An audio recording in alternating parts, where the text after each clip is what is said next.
What am I role modeling today? Perhaps a question that most of us think is reserved only for the senior most leaders. My guest today is going to convince you otherwise. Eli Potter was born in Cold War Bulgaria. She came to the US with just two suitcases. Growing up, she learned English listening to the Beatles. Since then, she has become one of the most respected CIOs of the Silicon Valley. She's advised more than 125 organizations on their tech strategy and execution. Ellie has coined a term that I believe the world desperately needed: role modelship. She's also written a book with the same title. Her whole philosophy is AI cannot be what AI cannot see. So it is absolutely every single person's responsibility to ensure that they are role modeling the right behaviors so the systems that we are training in our lifetimes get trained with the right moral compass. On this episode, we unpack the 5 disciplines of role modelship wrapped around 5 very relevant and real case studies. Perhaps there's one that you're dealing with right now. This is AI-isms, human rhythms in a synthetic world.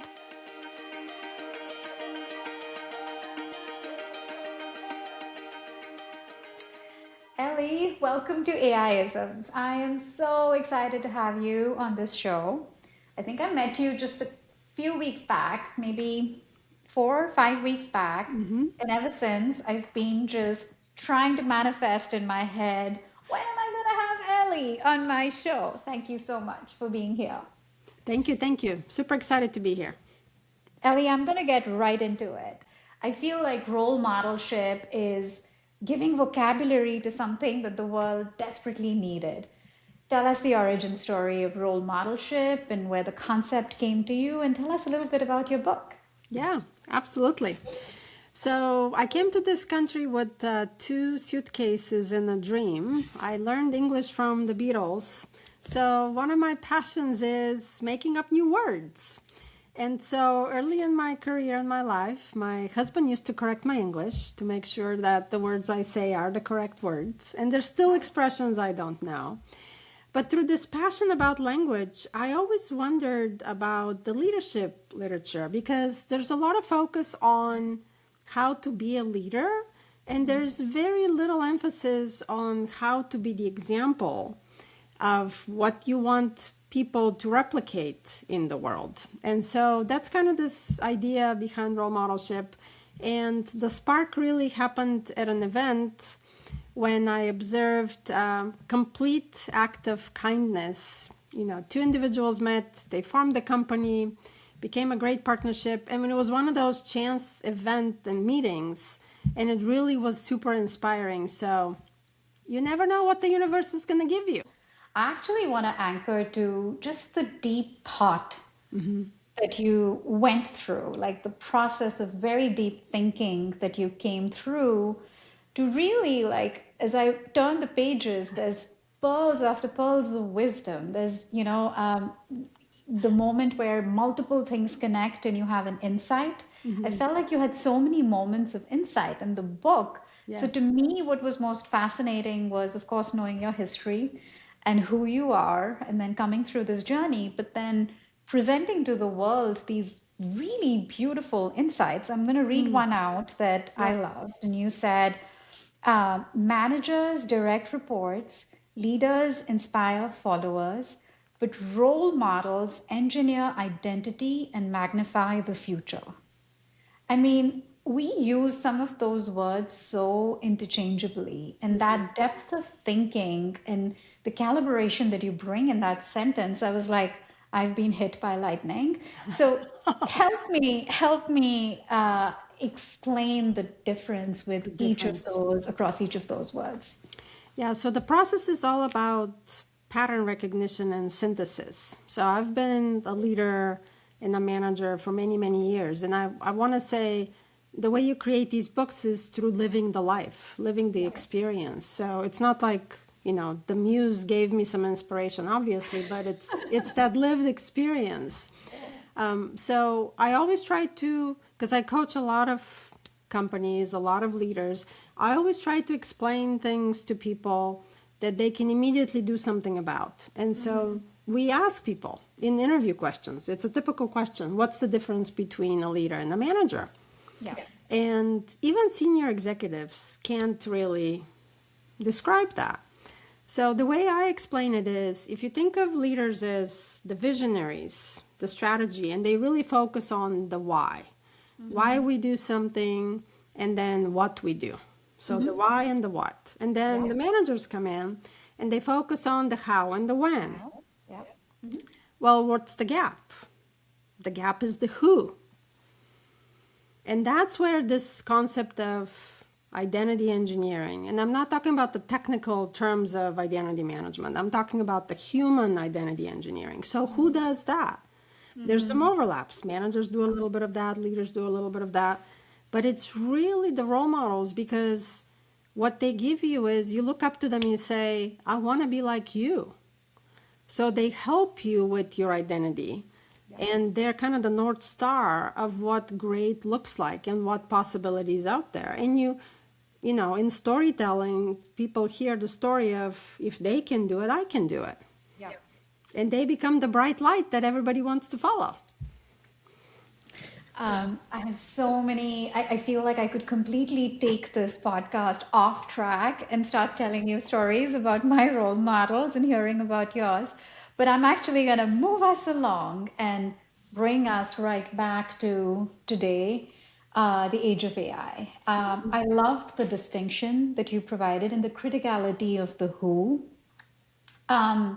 It's a really big question around identity as you think about the age of AI. Yep. You know, just having conversations with friends or even clients that are CXOs, thinking of a future where a pretty significant component of your current workforce could be digital colleagues. And then, you know, looking at workflows which are stitched end to end, a lot of the components around the what, the how can be codified, but the who really can't be. And I think another one of those lightning moments, reading the pages of your book, you say AI can't be what it can't see. And it, you know, I think the way you described it, there is no way to codify who. I mean, it can copy the voice, Yes. but it cannot copy or emulate your value system as someone who actually does shape identity and future. So tell us a little bit about how are you thinking about role modelship in the age of AI? Yeah, that's a great question. It's a really big one. So I'll break it down by the idea of AI can't be what AI can see came from a very similar expression, which I didn't come up with. Psychologists did, which is you can't be what you can't see, which is in STEM, you know, when you have shortages of certain types of humans in certain, you know, technology, people don't know what to aspire to. Same thing is true with AI. I mean, we tend to think of AI as code and machine learning models, and we tend to think about the technology, but that's because we can understand machine learning models and code. What AI really is, it's a very complex set of human habits and human relationships and human values. Values are the foundation of everything. But because we can't measure that, it's so hard for us to wrap our head around it. We kind of park it to the side. And AI learns and unlearns just like we do. So there's lots of studies that show that if you're rude to AI, it's rude back to you. There's examples of, you know, mental health recommendations given by AI that are terrible. I mean, it could lead a human to end their life. So it's very dangerous to think of AI as this independent thing. It's really a mirror. And if you think about it, it's a mirror of our past lives, if it's been trained on the last 5 years of data. And it's a mirror of what's out there on the internet. So it's the good and the bad and the ugly, all of it. Okay, so at this point, I think this is a cliffhanger for us to start introducing the concepts that you had. I think you have 5 disciplines in the book that make up role modelship. Yes. Exactly to unpack that secret sauce that we talked about. you have stewardship, fellowship, mentorship, leadership, and sponsorship, Yes. right? Okay, so at this point in the pod, Ellie, what I tend to do is I put you in the hot seat, and maybe we pick up scenarios that you're able to have a moment to coach our audiences on how might they think about codifying the right kind of role modelship. So let's start with stewardship. Um, let's take a scenario where I am the product manager at an AI company, and we are just rolling out a new hiring system. And the hiring system has been trained on our company's past promotion and hiring data. And as I'm looking at it, I can see that a lot of the people that sat in the lower ratings could potentially be minority communities. Yep. And because this is years and years of data, there's a ton of bias that's getting fed into what is going to be our new recruiting brain, because it's a cost cutting initiative for Yep. our company. Of course, we're talking about experience, but cost is a very big part of it. My VP wants us to move fast and quickly adopt the platform and go, go, go. But as a steward of the people, even though I'm just a middle manager who's been asked to program manage this program, I'm really struggling. What should I do? Yeah. All of these scenarios I know you're going to give me are going to be tough. The quick answer to that is you have to be able to provide feedback. So in the book, I have a framework. It's called the SOBER framework, which is situation, observation, benefits of pivoting to something else, examples of what greatness looks like, and then results.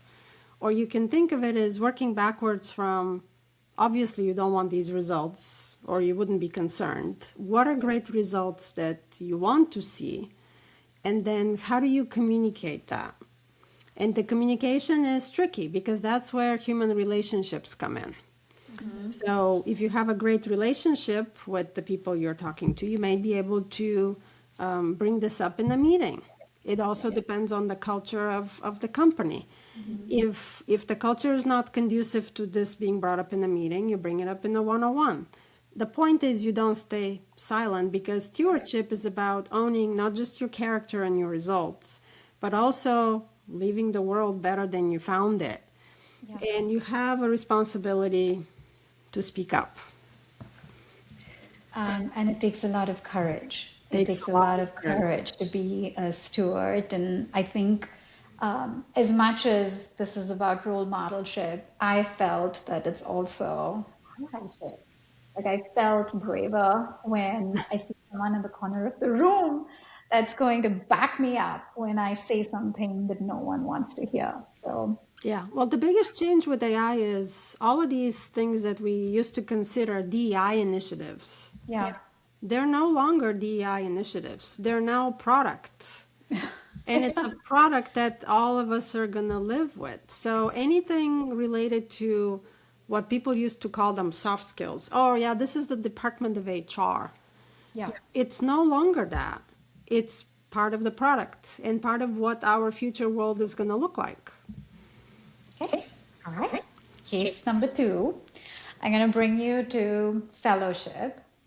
I have to tell you, Ellie, one of my other episodes I did was with Liz Fosslien. I don't know if you met her the other day, but it was all about uncertainty and managing uncertainty. So this one is very related around fellowship. So I'm a mid-career engineer, and we've been told that the entire product development lifecycle is going to be completely reimagined using AI. Yep. Half my colleagues are very excited because they've been playing with Claude Code and Cursor and Vercel and whatnot on their weekends. The other half is really worried because this is basically disrupting things that we used to do by hand, our UI, UX engineers, etc., like really, really struggling. So it's just creating more of a rift across us as a team and us as a community. And we're not coming together to talk about how each of us is feeling. But what I see is that we are getting divided into these two factions. Yes. What can I do as an observer of this situation to not let an AI situation create this rift and bind us back into a community? Yeah, that's a great question. So fellowship is about creating tables for collaboration for everybody and helping Yeah. each other out. And AI is serving as this basically fork in the road. And humanity is forking on multiple levels. So one is this technology divide of, am I going to use AI or not? Yeah. The other one is going to be actually bigger, which is, am I going to be a creator versus a consumer? And I think most people don't even realize that if they don't use AI, they are opting out of being a creator. And I don't mean like writer or an artist. I mean like you create your own business, you create your own destiny, you create your own future versus you're waiting for somebody else to do it and you're just watching and consuming.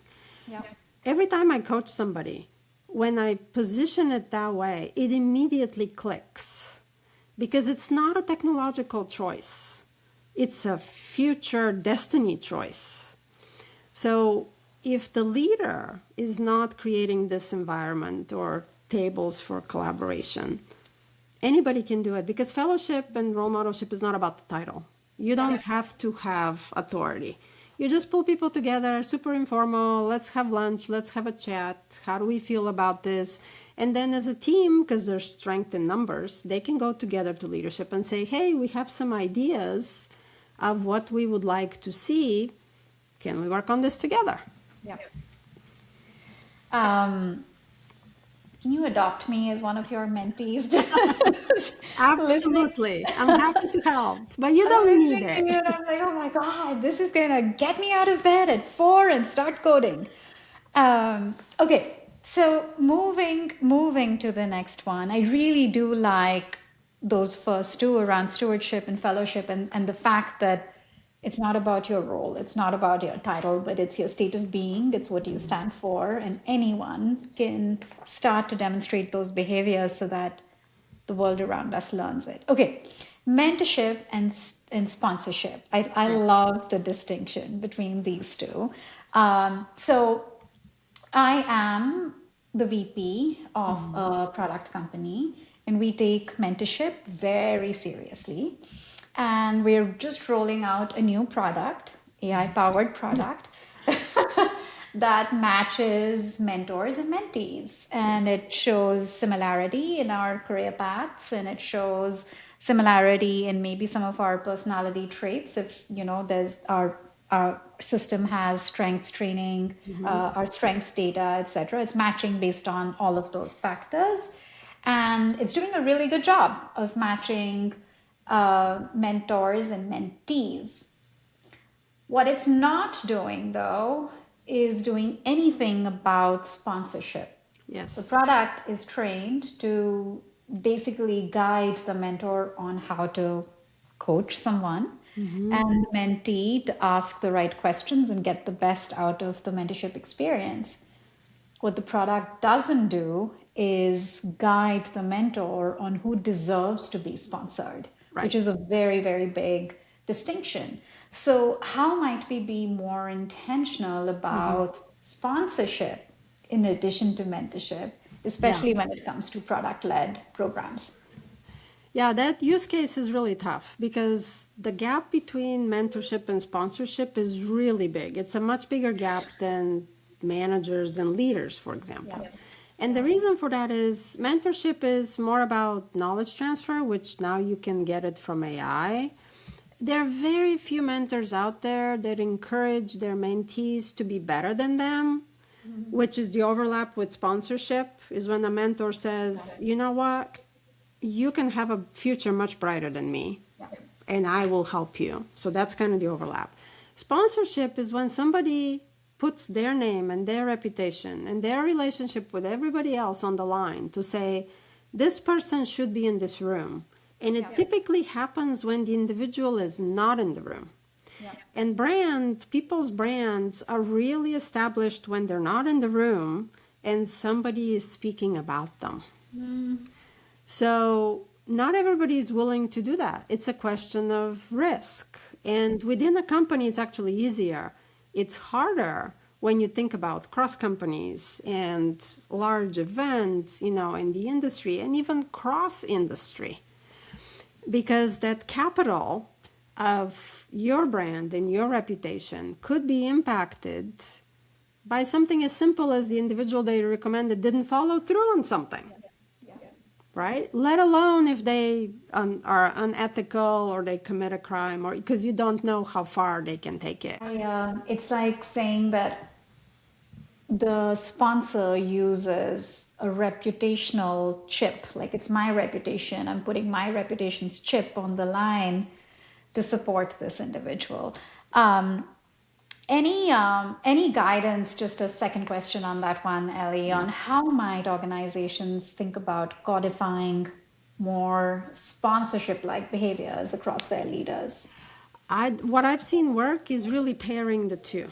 So anytime I've been a sponsor to somebody, I didn't just sponsor them and let them loose because again, they reflect on me.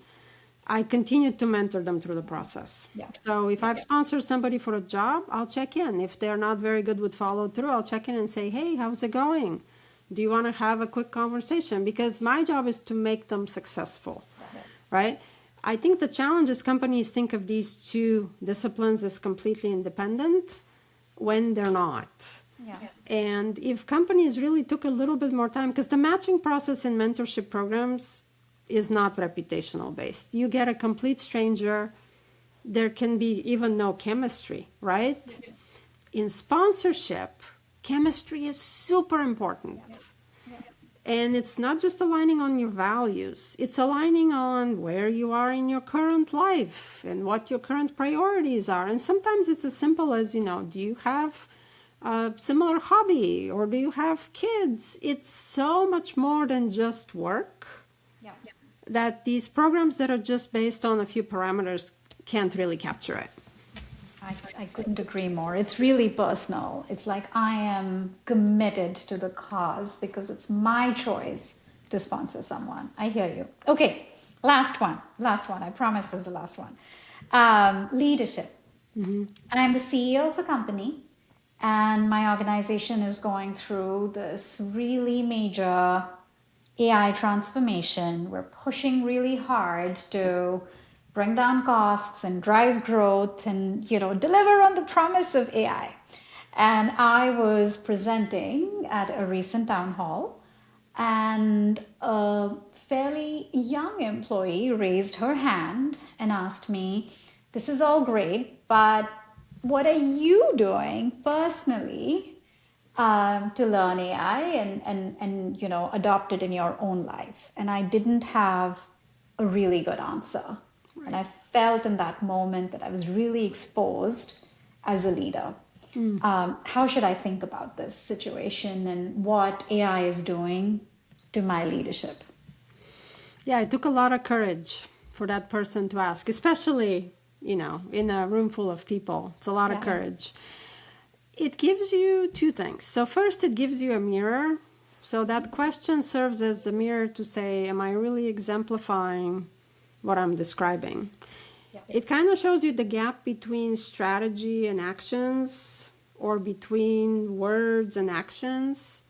And I love it because it's a data point, right? So you have multiple paths from there. One is it's possible that you're doing all the things that you're saying you're doing with AI and you just haven't shared that yet. That's the easiest way. You just need to do a little bit more sharing. Because people are not going to sit with you and watch you while you do. They don't know that you do it on the plane or you do it when, you take your kids to soccer practice, whenever it is that you're learning AI. The bigger gap is when you're not doing anything and you're just actually setting the vision and the strategy. And that's a harder gap to fill. You have to dedicate time. And you have to, as a CEO, you have a tremendous responsibility. Most executives know this, to be the role model because change management doesn't happen if the sponsors and the leaders don't show the change. And it's not just AI. I mean, you could be implementing a new phone system, a new CRM system. It doesn't really matter what you're implementing. If you're not using it and you're not demonstrating what great looks like, you can't expect people to adopt a change. And I just to add to that, Ellie, the big thing I'm seeing is that adopting AI is a little bit different from adopting technology, because tech it's the same look and feel for everybody.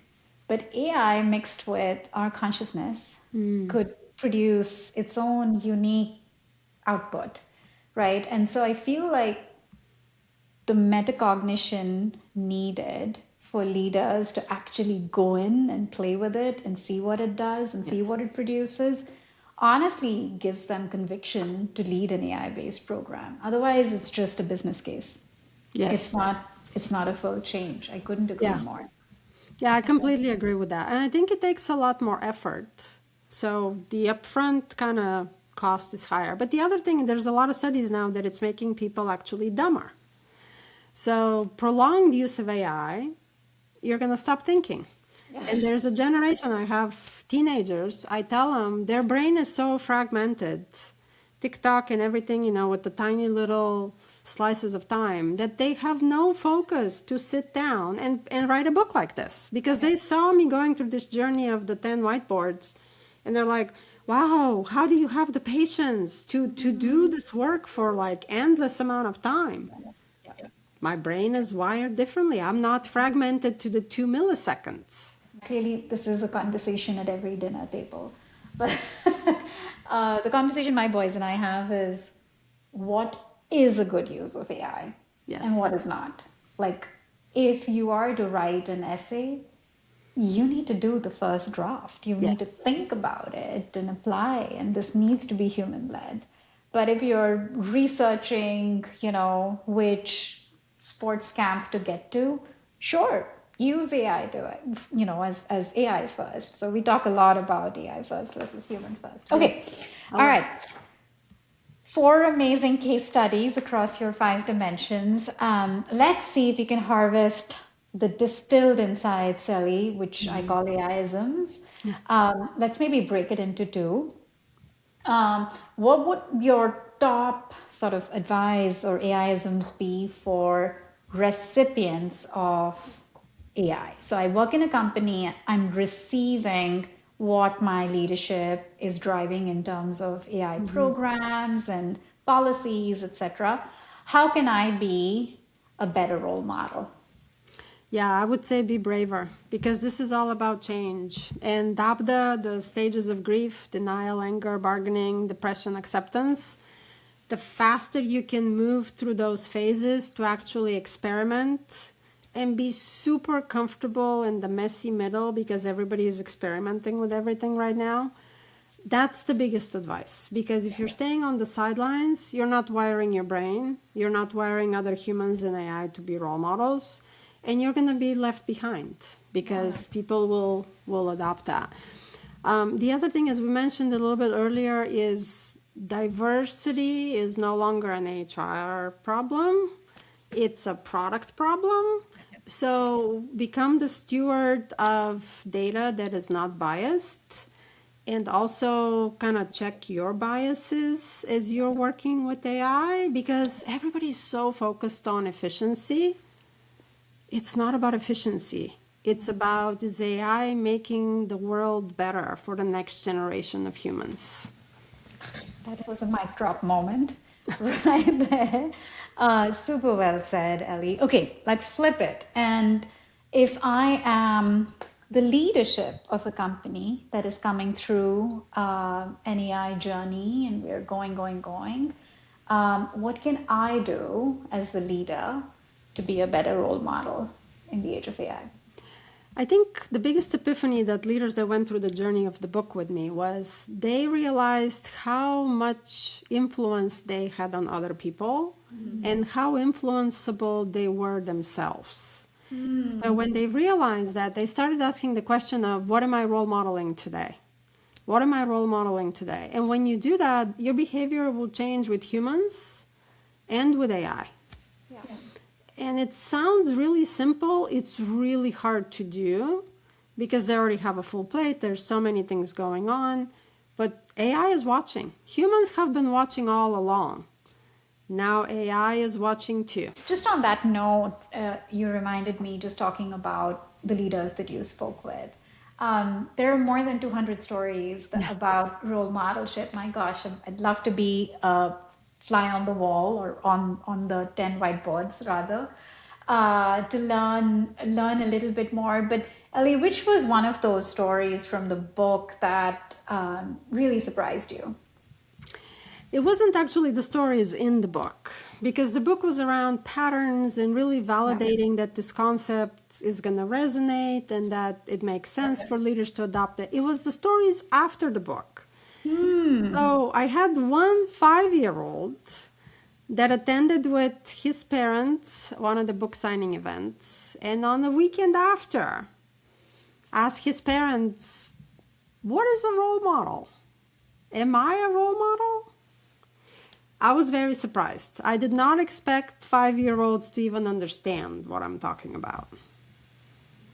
I think your job is done. If your book made one 5-year-old imagine that early in their life to I think know. about, am I a role model? I mean, honestly, if I have to summarize, right, everything that you've said around being brave, around is AI going to make the world a better place? You know, everything that you've said in your AI-isms at the end of the day is us asking ourselves, am I a role model? What have I done today to be a role model? So if a 5-year-old can get it, everybody can, Yeah. everybody can get it. That is so cute, but also so insightful that even a 5-year-old can be influenced to make the Yeah. world That a was better my biggest place. surprise. And that surprised me. I did not think you'll go there. I thought you'll tell me about some CEO somewhere, but oh my God, that is so refreshing. Okay, I'm going to end on a personal note. Of course, before that, before I go away from the book, I do want to say to my audience over here that it's fascinating. It's a beautiful book. Grab it. It's behind Ellie. It's right next to me as well. I have enjoyed it. It's not something you're going to regret reading. Okay, ending on a personal note, Ellie, and I think you touched on this a little bit when you talked about the concept of role modelship, but you grew up in Cold War Bulgaria. Mm-hmm. You learned English from the Beatles, like you Yep. said, and we already talked about your favorite song, Let It Be. You arrived in the US with 2 suitcases and built a career advising 150 companies across Silicon Valley. Along the way, you found your voice in a language that wasn't Mhm. your first, and it's something you and I bonded on Yes. very deeply. What does finding your voice mean to you now in the age of AI? Yeah, that's a really great question. So, as soon as AI hit the market, it hit me very differently because I've always I can struggled to see learn that. English. And I've always had feedback from family and friends, oh, you're not using the right word or you're not pronouncing the right word. So, language is something I'm never going to be great at. And now to have the entire future of humanity be based on words. And I know firsthand how difficult it is to pick the right words. And words are super ambiguous. And given the wrong context, can be interpreted very differently. I had to do something about that. And so I spent a lot of time thinking about the future of words. And it sounds a little bit too in the weeds, but it's not. Because if it wasn't for that, we wouldn't have this new vocabulary around role modelship. And I think it only takes a foreigner to come up with a word like that. Because I think everybody else is just so comfortable with their language that their brain is almost, it has to happen by mistake to see fruition. Does that make sense? It does. It's not the word, but it's the thought behind the word, Yes. is what you're describing. And I think it's easier to find vocabulary for those thoughts behind the words because you can make up your own words now. Beautifully, beautifully said. Ellie, that's a wrap. Thank you so much for this time. And, I enjoyed meeting you when we did meet. I loved our conversation after that. But I think as I'm listening to your everything that you said in the last, whatever, 35, 40 minutes, I think the world is going to be a better place because of people like you. So Oh, thank you. thank you. Thank you so much for being here. And thank you so much for sharing all those pearls of wisdom. And I'm going to listen to the Beatles tonight. Well, thank you for being an amazing sponsor because it takes people like you to amplify diverse voices and to show the world that it's the voices that we find that are going to take us forward. Because imagine if people are afraid to speak up, then what is the world going to be? We don't want that. We want to inspire people to be role models. Appreciate it so much, Ellie. Thank you. Thank you. Thank you. That was the magical Ellie Potter. What were your takeaways from that episode? For me, there was one major one, and it's profound. It is about role modelship, and there's probably nothing more important than it in this moment. Anytime you interact with AI, every prompt, every meeting where a note taker is capturing what you're saying, every such moment that you're interacting with AI, it is our responsibility to truly role model the behaviors that we want our future generations to learn. Because guess what? Sometime in the future, someone you know and love is going to be prompting AI looking for advice. What is that data getting trained on? This is AI-isms, human rhythms in a synthetic world. I'll see you next time.